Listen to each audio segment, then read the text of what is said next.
여러분 반갑습니다. 오늘도 루이스 벌커프 조직신학 함께 공부하는 시간 함께 해주신 여러분 감사합니다. 이 시간 주기도문으로 기도하시고 오늘 공부를 시작하도록 하겠습니다. 하늘에 계신 우리 아버지여, 이름이 거룩히 여김을 받으시오며 나라 임하옵시며 뜻이 하늘에서 이룬 것 같이 땅에서도 이루어지이다. 오늘 우리에게 일용할 양식을 주옵시고 우리가 우리의 죄 지은 자를 사하여 준 것 같이 우리 죄를 사하여 주옵시고 우리를 시험에 들지 말게 하옵시고 다망에서 구하옵소서. 대개 나라와 큰 생광의 아버지께 영원히 있사옵나이다. 아멘. 우리가 지난 시간에 성도의 견인에 관한 부분으로 넘어왔습니다. 지난 시간에는 성도의 견인론의 역사에 관하여서 다루었고, 또한 견인의 교리에 관한 여러 진술들에 대해서 다루었습니다. 이제 개혁파의 경우에 견인에 관한 정의는 심령 안에서 시작된 신적 은혜의 사역이 지속되고 완성에 이르게 하는 신자 안에서의 성령의 지속적 사역이라는 정의될 수 있다는 것이죠. 즉 바로 주님의 어떤 사역이 성도를 끝까지 구원으로 이끌도록 그렇게 끝까지 이끄신다, 견인, 이끌어간다라는 그러한 의미가 되겠습니다. 그렇다면 오늘 이러한 견인 교리에 대한 증명의 내용부터 살펴보도록 하겠습니다. 견인의 교리는 성경적 진술과 다른 교리로부터의 추론에 의해서 증명이 될 수가 있는데, 첫 번째는 성경의 직접적 진술이 되겠습니다. 여기서 고려되어야 할 몇 가지 중요한 성경 구절이 있는데, 요한복음 10장 27에서 29절입니다. 그 구절에서는 내 양은 내 음성을 들으며 나는 그들을 알며 그들은 나를 따르느니라. 내가 그들에게 영생을 주노니 영원히 멸망하지 아니할 터여 또 그들을 내 손에서 빼앗을 자가 없느니라. 그들을 주신 내 아버지는 만유보다 크심에 아무도 아버지 손에서 빼앗을 수 없느니라 라는 그러한 말씀이 있고, 또한 로마서 11장 29절에서 바울은 하나님의 은사와 부르심에는 후회하심이 없느니라 라고 말씀하고 있는 것이죠. 이는 하나님의 부르심 안에 계시된 하나님의 은혜는 마치 하나님께서 이에 대해 후회하는 것처럼 결코 폐기되지 않는다라는 것이죠. 하나님께서 한번 부르시면은 끝까지 그를 천국까지 이끄신다. 결코 후회하거나 돌이키시고 하시는 그러한 분이 아니시다라는 것입니다. 이는 이스라엘의 부르심과 관련된 일반적 진술이며, 사도 바울은 빌립보 신자들에게 너희 속에 착한 일을 시작하신 이가 그리스도 예수의 날까지 이루실 것을 우리가 확신하노라 라고 이렇게 위로를 하고 있다는 것입니다. 데살로니가후서 3장 3절에서 바울은 주는 미쁘사 너희를 굳게 하시고 악한 자에게서 지키시리라 이렇게 또한 말씀하고 있으며, 디모데후서 1장 12절에서는 기쁨으로 내가 믿는 자를 내가 알고 또 내가 의탁한 것을 그날까지 그가 능히 지키실 줄을 확신함이라 라고 이렇게 말하고 있다는 것입니다. 디모데후서 4장 18절에서는 그는 주께서 자신을 모든 악한 일에서 건지시고 천국에 들어가도록 구원하실 것이라는 사실을 기뻐한다라는 것이죠. 이처럼 주님께서 한번 선택한 주님의 백성을 끝까지 천국으로 인도해 주신다라는 것이 바로 성도의 견인의 교리라는 것입니다. 이것이 성경의 직접적인 진술에 관한 증명이며, 두 번째는 추론적 증명에 대한 내용입니다. 견인의 교리는 다음의 교리로부터 추론적 방식으로 증명될 수 있는데, 첫 번째는 선택의 교리로부터 나오는 것입니다. 선택은 어떤 사람들의 일정한 외적인 특권으로 호의를 입고 자신들의 의무를 다하여 구원받을 수 있다라는 그런 의미가 아니라, 선택된 자에게 속하는 사람들은 궁극적으로 구원될 것이며 필히 완전한 구원에 이를 것이다 라는 의미인 것이죠. 이미 선택받았다는 것은 구원에까지 이른다라는 것을 전제되어 있다는 것입니다. 선택은 궁극으로의, 즉 구원으로의 선택인 것이죠. 이를 전개하는 데 있어서 하나님은 신자들에게 성령의 감화력을 주셔서 이들로 그리스도를 영접하게 할 뿐만 아니라 끝까지 견인하고 궁극적으로 구원되도록 인도한다라는 것입니다. 두 번째는 구속 언약의 교리로부터 나온다는 것이죠. 구속 언약에 있어서 하나님은 아들의 순종과 고난의 보상으로 자기 백성을 아들에게 주었다는 것입니다. 이 보상은 영원 전부터 결정된 것으로서 인간의 여한 불확실한 충성에 의존하는 것은 아니라는 것이죠. 즉 예수 그리스도를 하나님께서 은혜로 주신 것은 인간의 어떤 충성이라든가 인간의 행위에 따른 것이 아니라는 것입니다. 하나님은 약속을 위반하지 아니하며 그리스도 안에 있다고 간주되고 하나님의 보상의 일부가 된 자들이 하나님에게서 분리되거나 생명의 연합으로서 언약에 들어간 자들이 타락한 것은 불가능한 것이다. 즉 하나님께서 약속하시기 때문에 그건 반드시 이루실 것이고 하나님께서 택하신 자들이 도리어 다시 타락하는 것은 불가능한 것이다 라고 이렇게 본다는 것입니다. 세 번째로는 그리스도의 공로와 중보기도의 효력으로부터 추론되는 것입니다. 그리스도는 자신의 속죄 사역에서 죄인의 용서와 연락을 획득하기 위해 대가를 지불하셨습니다. 십자가에서 지불하신 것이죠. 그의 의는 죄인의 칭의를 위한 완전한 근거를 구성하게 된 것입니다. 그렇게 완전하고 효과적인 대가를 지불함으로써 칭의받은 자들이 다시 정죄받는 것은 불가능한 것이죠. 예수께서 완전한 대속을 이루셨기 때문에 이 칭의를 받은 자들이 다시 정죄받는 것은 불가능하다는 것입니다. 더욱이 그리스도는 아버지로부터 그에게 주어진 자들을 위해 계속 중보기도를 드리고 계신 것이죠. 천국에서 백성을 위한 그의 중보기도는 항상 또한 효과적인 것이다라는 것입니다. 네 번째 추론은 그리스도와의 신비적 연합으로부터 온다라는 것입니다. 신앙으로 그리스도와 연합된 자들은 그의 영의 참여자가 된다라는 것이죠. 그와 한 몸이 되며 성령의 생명으로 약동한다라는 것입니다. 이들은 그리스도의 생명에 참여하며 그리스도가 살아있듯이 그들도 살아있는 것이죠. 그들은 그 몸으로부터 다시 절단되어 신적 이상을 무효하게 할 수 없다. 이것을 무효하게 할 수 없다. 즉 그리스도와 완전히 연합했기 때문에 이제 거기서 더 이상 떨어져 나올 수도 없고 그리스도와 하나가 되었다는 것입니다.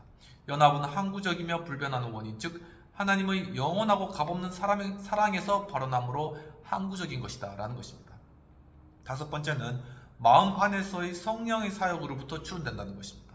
댄리와 같은 경우에는 성령이 지금 역사하기 시작하지만 곧 그를 포기할 것이며 천상적 출생의 생동적 불꽃이 일시적으로 불붙다가 완전한 흑암 속으로 쓰러지게 되며 새로운 출생에서 중개된 영적 생명은 돌발적이며 발작적이어서 죽은 영혼에 외면적으로 생명이 발현하는 듯 하다가 결국 소멸하게 된다고 가정하는 것은 성령의 지혜와 마음 안에서의 성령의 사역을 과소평가하는 것이라는 것이죠. 성령께서 마음껏 역사하시라는 것은 그것이 끝까지 그를 인도해서 천국에 이르기까지 그를 변화시키고 나아가게 하신다는 것이지 한 번 좀 그런 흉내를 내다가 그걸 꺼뜨려 버린다. 그런 것, 그 정도가 성령의 능력은 아니라는 거죠. 성령은 동일한 하나님이시잖아요. 그렇기 때문에 바로 끝까지 그를 변화시키고 인도하신다는 것입니다. 성경에 의하면 신자는 이미 이 생에서 구원과 영원한 생명을 소유한다라는 것입니다. 우리가 영생이 영원하지 않을 것이라는 가정에 의해 행동할 이유는 과연 무엇이 있을까라는 것이죠. 이 땅 가운데 살아가실 때도 우리가 영생을 받고 구원받은 자라면 우리가 이미 영생을 소유했다 이런 확신 가운데 충분히 살아갈 수 있다는 것이죠. 여섯 번째는 구원의 확신으로부터 추론된다는 것입니다. 성경을 보면 신자들이 이 생에서 구원의 확신을 획득할 수 있는 것은 분명한 것입니다. 신자들이 어느 순간 은혜로부터 타락할 가능성이 있다면 이러한 확신은 전적으로 불가능한 것이죠. 이나 하나님이 이미 시작하신 사역을 완성하실 것이라는 확고한 신념에 서 있는 자들만이 누릴 수 있다는 것입니다. 그렇다면 D로서 견인의 교리에 대한 어떤 반론들이 있는가라는 그런 부분도 함께 살펴보도록 하겠습니다. 첫 번째, 인간이 자유와 모순된다는 그런 반론이 있다는 것입니다.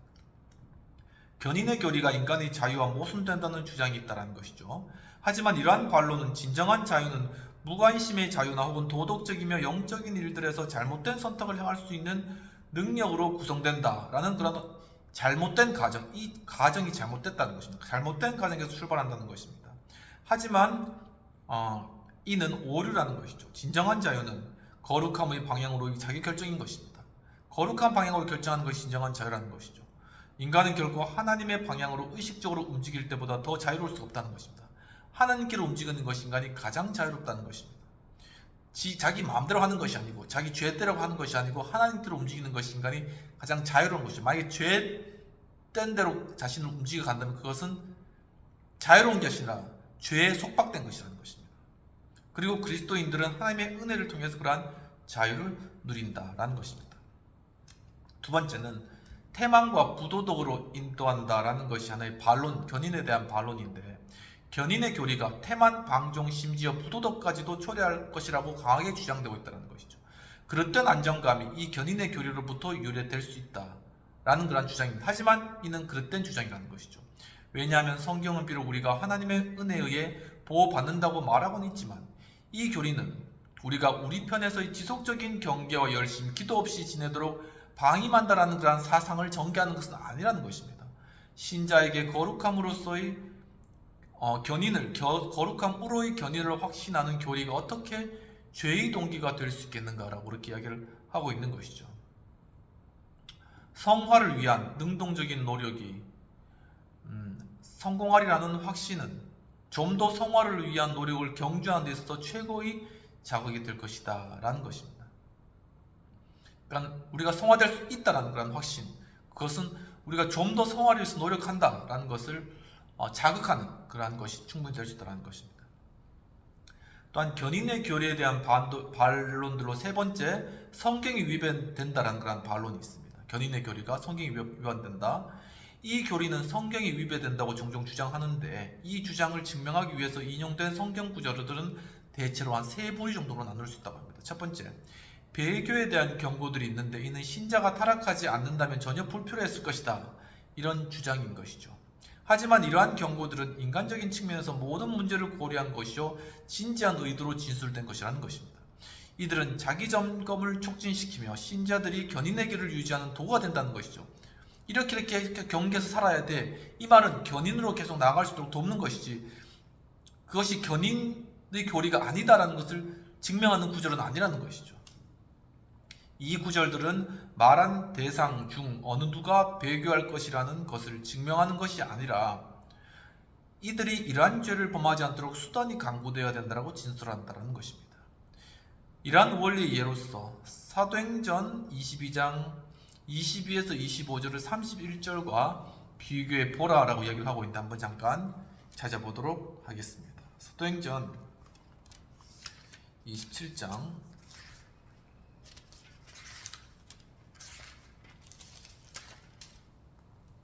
22절, 내가 너희를 권하노니 이제는 안심하라. 너희 중 아무도 생명에는 아무도 손상이 없겠고 아무런 손상이 없겠고 오직 백분이라. 내가 속한 바고 내가 섬기는 하나님의 사자가 어젯밤에 내 곁에 서서 말하되 바울아 두려워하지 말라. 내가 가이사 앞에 서야 하겠고 또 하나님께서 너와 함께 항의하는 자를 다 내게 주셨다 하였으니 그러므로 여러분이 안심하라. 나는 내게 말씀하신 그대로 되리라고 하나님을 믿노라.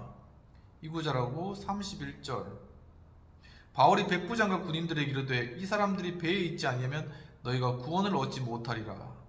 이것을 두 개를 비교해 봐도 그렇다면은 바울이 백부장과 군인들에게 이 사람들 배에 안 있으면 너희 구원을 못 얻을 거다 이렇게 이야기한 것이, 그러면 주님께서 모든 사람을 다 구원하겠다라는 그러한 것에 서로 모순되느냐? 그게 아니라는 것이죠.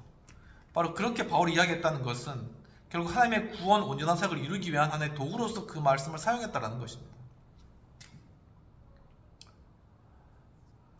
또한 두 번째로서 성경이 위배된다는 어떤 반론에 대해서, 견인의 교리가 성경이 위배된다는 반론에 관련해서 성경에는 신자들이 성화의 길에서 지속적으로 정진할 것을 고면하는 구절들이 있는데 이는 신자들이 끝까지 이를 수행한다는 것이 확실하다면 불필요한 것이다라는 것이죠.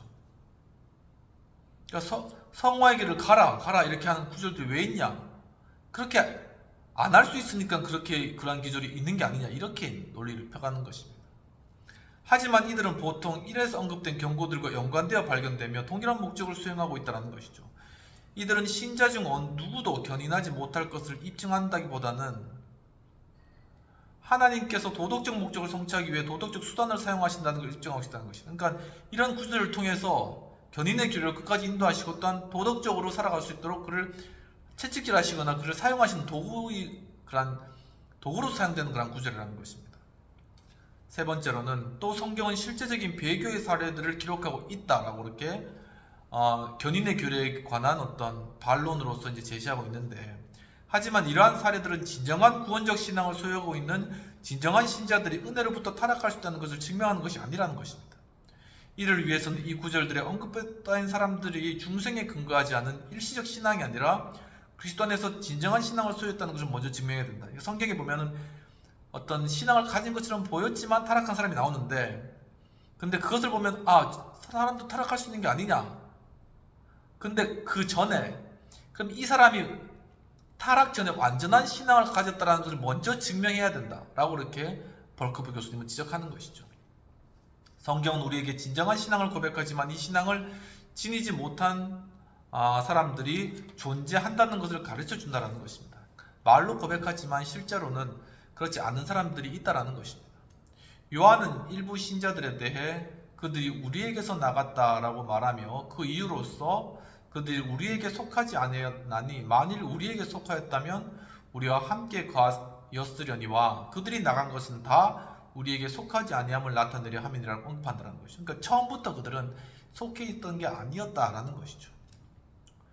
그리고 또한 반론으로서는 이 교리를 반론들이 이까지 하고 마지막으로는 이제 이 견인의 교리를 부정한다면 구원은 인간의 의지에 의존하게 된다라는 그러한 결론이 나타나기 때문에 그것은 잘못됐기 때문에 견인의 교리가 맞다라는 것입니다. 견인의 교리를 부정한다면 실제로 인간의 구원은 전적으로 하나님의 은혜보다는 인간의 의지에 의존하게 되는 것이죠. 물론 이러한 생각은 펠라기우스적인 자력 구원관을 지닌 자들에게는 어떤 영향도 줄 수 없다는 것입니다. 하지만 이 생각은 은혜로 인한 구원을 기뻐하는 자들에게는 이 문제를 숙고하게 하는 것이죠. 내가 또 무엇을 해야지 구원을 받을 수 있다 이렇게 생각한다는 것입니다.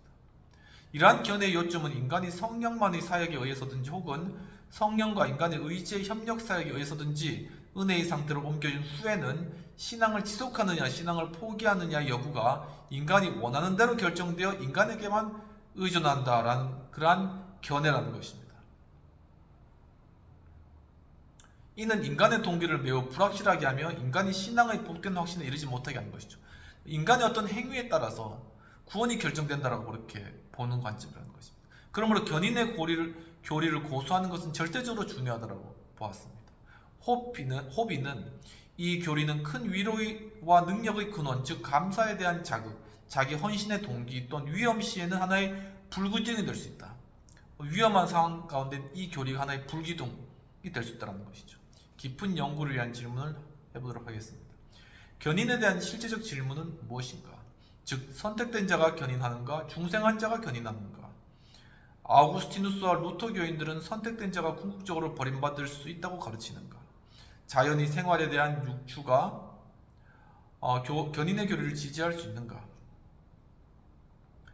히브리서 6장 4에서 6절, 10에서 10장 29절, 베드로후서 2장 1절과 같은 구절들이 타락의 가능성을 입증하는가? 요한복음 15장 1에서 6절은 어떠한가? 견인의 은혜는 새로운 본성과 함께 필연적으로 주어진 천성적인 것인가? 혹은 하나님의 특별하고 자비롭고 보존하시는 은혜의 열매인가? 이 교리는 인간이 습관적이고 의도적인 죄를 범하며 생활하면서도 칭의받은 신분에 있을 수 있다는 것을 내포하는가?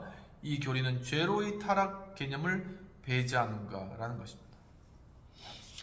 여기까지 해서 이제 구원론이 맞춰지게 되는 것이고요. 다음으로는 교회론으로 넘어가도록 하겠습니다. 제1부는 교회에 관한 교리가 되겠습니다. 서론입니다. 그리스도의 공로를 적용하는 교리 구원론은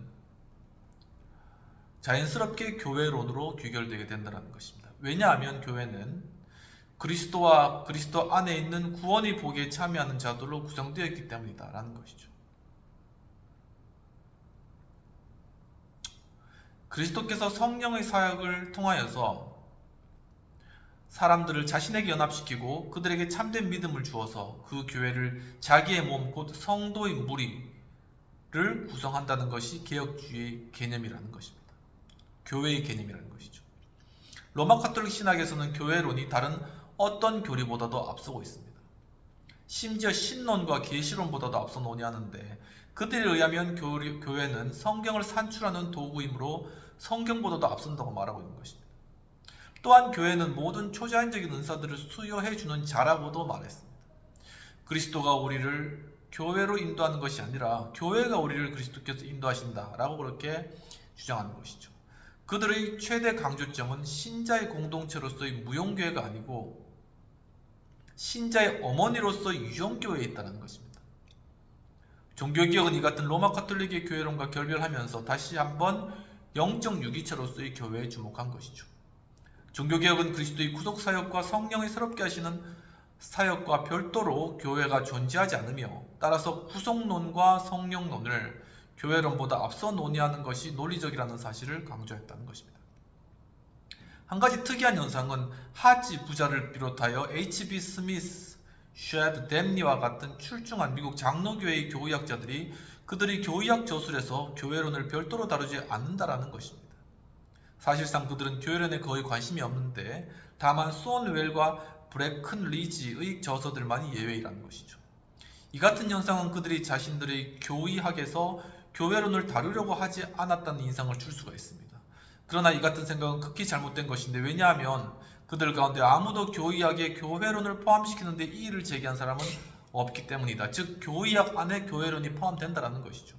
더욱이 투레틴과 그들의 스코틀랜드 선조들은 그들의 사상의 기초에서부터 교회에 상당한 관심을 보였고, 워커는 이렇게 말했는데 아마도 어떤 나라에서도 우리나라에서처럼 교회의 온갖 유형에 관한 문제들을 대해서 광범위하게 논리를 전개했던 나라는 없을 것이다, 이렇게 이야기했다고 합니다.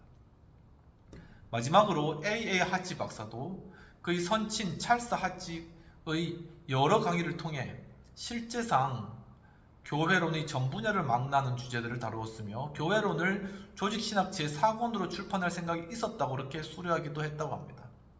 그러나 노령으로 인한 기력의 쇠약으로 이 일을 이룰 수가 없었다고 합니다. 댐니는 자신이 교회론을 다루지 않는 것은 교회론이 자신이 봉직하고 있는 신학교의 다른 분야에서 독립적으로 다루어져야 한다고 생각했기 때문이라고 이렇게 이야기하기도 했습니다. 쉐드는 자신의 교의학 체계를 설명하면서 교회는 은혜의 방편과 관련하여 다루어져야 한다고 그렇게 주장하기도 했다는 것입니다. 그러나 그는 은혜의 방편에 별로 많은 주의를 기울이지 않았고 따라서 교회론을 논의하지 못한 것이죠.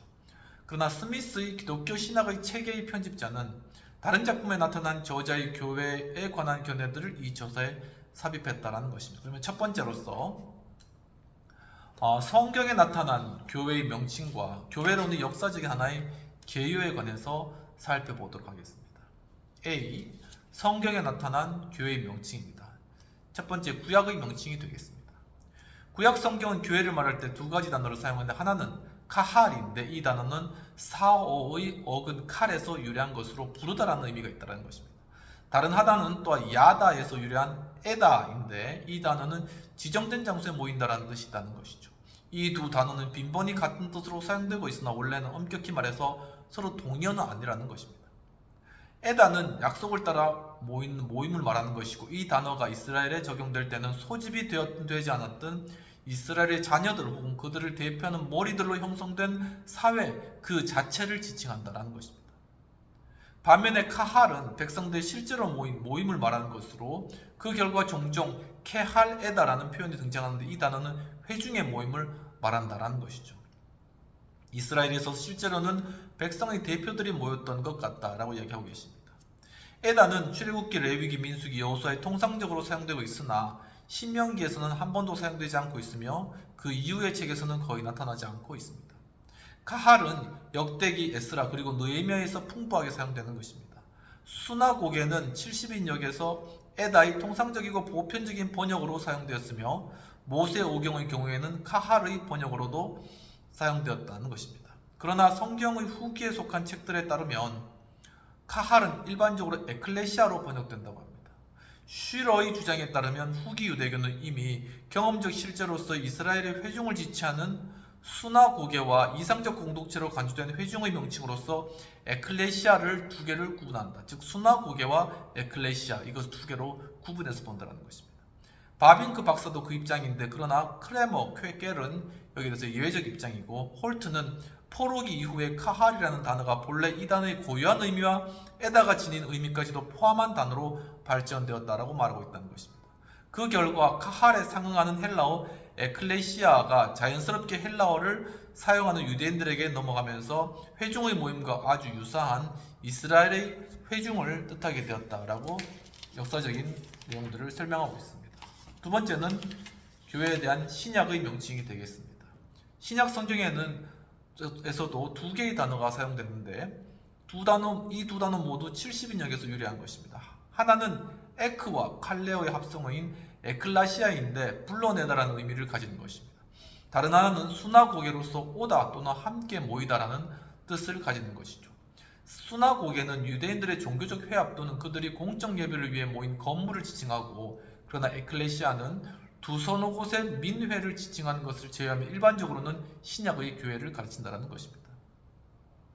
에클레시아의 접두어인 에크는 동사 에크칼레오에서 유래했으며 종종 백성들의 집단으로부터라는 의미로 해석되고, 이 접두어가 에클레시아의 성경적 용법과 관련하여 사용될 때는 교회가 인류로부터 부름을 받은 택함 받은 자들로 구성되어 있다는 그런 의미를 가진다고 해석되기도 한다는 것입니다. 그러나 이 해석은 다소 의심스러운 면이 있는데, 왜냐하면 이 전치사는 원래 단순히 그리스 시민들이 가정으로부터 불러냄을 받았다는 의미로 사용됐기 때문이라는 것입니다. 앞서 말한 바와 같이 성경적 개념이 하나님의 계시를 전달하기 위해 사용된 이 단어에 들어왔다고 해도 그렇게 부자연스러운 것은 물론 아니라는 것입니다. 그러나 사실상 이에 대한 성경적 증거는 찾기가 어렵다는 것이죠. 복합동사인 에크칼레오는 한 번도 그 같은 의미로 사용된 일이 없으며, 에클레시아라는 단어도 성경 기자의 마음속에 그 같은 특별한 사상이 있었음을 암시해주는 정황 안에서는 한 번도 사용된 적이 없다는 것입니다. 다이스만은 에클레시아를 단순히 소집된 총이라고 규정하였습니다. 여기서 소집자는 하나님입니다. 교회라는 개념이 다양한 의미를 가진 개념이기 때문에 교회에 적용된 단어인 에클레시아도 언제나 정확하게 같은 의미를 보여주고 있지는 않다는 생각은 아주 자연스러운 생각인 것이죠. 이 단어를 신약 성경에서 처음 사용하신 분은 예수님이셨습니다. 그는 이 단어를 자기 주위에 몰려든 무리에게 적용하셨던 것이죠. 이들은 그를 공적으로 자신들의 주로 인정했으며 하나님 나라의 원리들을 받아들였다는 것입니다. 한번 금방 마태복음 16장 18절만 한번 살펴보도록 하겠습니다.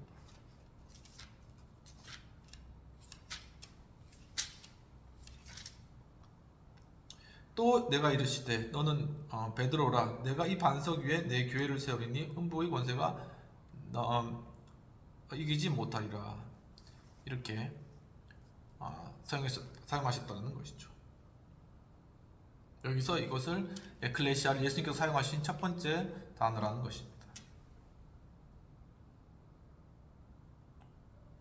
이들은 그를 공적으로 자신들의 주로, 예수님을 자신들의 주로 인정했으며 하나님 나라의 원리들을 받아들였다는 것이죠. 그것은 메시아의 에클레시아, 곧 참된 이스라엘이었다는 것입니다. 향후 교회가 확장되면서 이 단어는 다양한 의미를 가지게 되었는데, 지교회들이 도처에 설립되면서 이들은 에클레시아이라고 불렸는데, 그 이유는 이 지교회들이 하나의 보편적인 그리스도 교회의 표현이었기 때문이었다는 것입니다.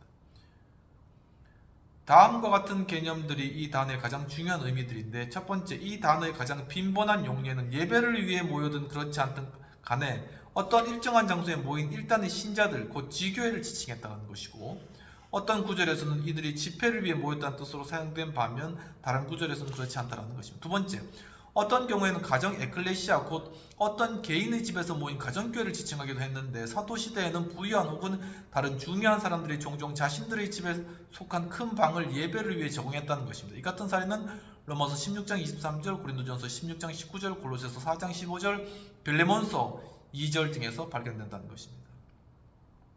티센도르프 해석이 옳다면 이제 그 해석은 지금 보편적으로 받아들여지고 있는데, 이 단은 적어도 한 번은 단수형으로서 일단의 교회들, 곧 유대와 갈릴리와 사마리아에 있는 교회들을 지칭한다는 것입니다. 사도행전 9장 31절에서 이 같은 의미로 사용됐다는 것이죠. 한번 살펴볼까? 사도행전 9장 31절.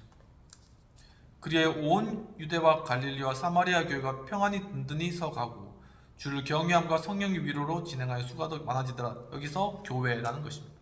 그렇다고 해서 이 교회들이 연합하여 소위 교단을 형성했다고 볼 수 없는데, 예루살렘 교회와 수리아에 있는 안디옥 교회는 다른 여러 곳에서 모이던 몇몇 그룹들을 포함하고 있었던 것 같다는 것입니다. 좀 더 일반적인 의미로는 그리스도를 외적으로 고백하며 임명된 직원들의 지도를 받아 예배를 위해 조직한 자들로 구성된 전 세계에 걸쳐 형성되어 있는 전체로서의 몸을 지칭한다는 것입니다. 이 같은 의미는 고린도전서 10장 32절, 11장 22절, 12장 28절에서 전면으로 부각되고 있는데, 그러나 이 생각은 바울이 에베소서를 쓸 때 특히 그의 마음속에 있었던 것 같다는 것이죠. 이 서신의 강조점은 영적 유기체로서의 교회라는 것입니다. 마지막으로 이 단어의 가장 포괄적인 의미는 천상과 지상에 있는 모든 신자들로 구성된 전체로서의 몸을 가리키는데, 이 몸 안에서 신자들은 구주이신 그리스도와 영적으로 연합되어 있고, 이 같은 의미는 에베소서와 골로새서에 나타나는데 특히 에베소서에서 두드러지게 나타난다는 것입니다. 여기에서 우리가 염두에 둬야 할 사실은 교회, 철치, 그렇게 라는 명칭이 에클레시아에서 유래한 것이 아니라 주께 속했다는 의미를 가진 퀴리아케에서 유래한다라는 사실입니다. 이 단어들은 교회가 하나님의 소유임을 강조한다는 것이죠. 토 퀴리아콘 또는 헤 퀴리아케라는 이름은 무엇보다 먼저 교회가 회집된 장소를 지칭한다는 것입니다. 이 장소는 주께 속한 것으로 인식되었으며 따라서 퀴리아콘이라고 불렸다는 것이죠. 그러나 이 장소 자체로는 무의미하며, 그래서 교회가 예배를 위해 모이기 전에 사실상 토 퀴리아콘으로 명시되지 않았다는 것입니다.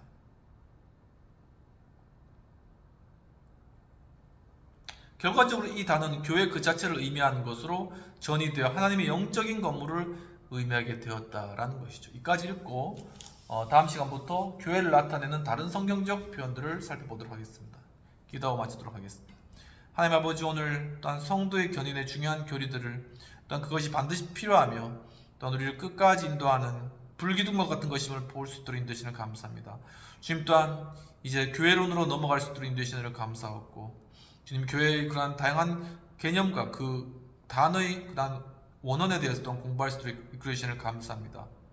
이 교회론을 공부하면서 교회에 대해서 좀 더 깊은 이해를 가지고, 또한 그리스도의 몸된 교회의 일원으로서 어떻게 살아가야 될지, 이 가운데 어떻게 또한 신앙생활을 하며 섬겨나가야 될지를 깨닫는 복된 시간 될 수 있도록 도와주옵소서. 감사하고 모든 말씀 우리 주 예수님 이름으로 기도합니다. 아멘. 오늘 드릴게 벌크업 정신 함께 해주신 여러분 감사합니다. 이제 여의도 윤중로를 지나다 보면 이제 많이 벚꽃이 많이 피고 이제 봄이 되는 걸 크게 많이 느낄 수 있는데요. 참 여러분들도 이렇게 이 봄의 계절 하나님께서 주신 큰 축복인 것 같습니다. 이 계절에 마음 가운데 다시금 이제 교훈에 있었던 그런 움츠러든 마음들을 좀 풀고 밝게 또 생활하며 하나님 주신 은혜를 또 누려가는 그런 한 주간 되시기를 축원합니다. 감사합니다.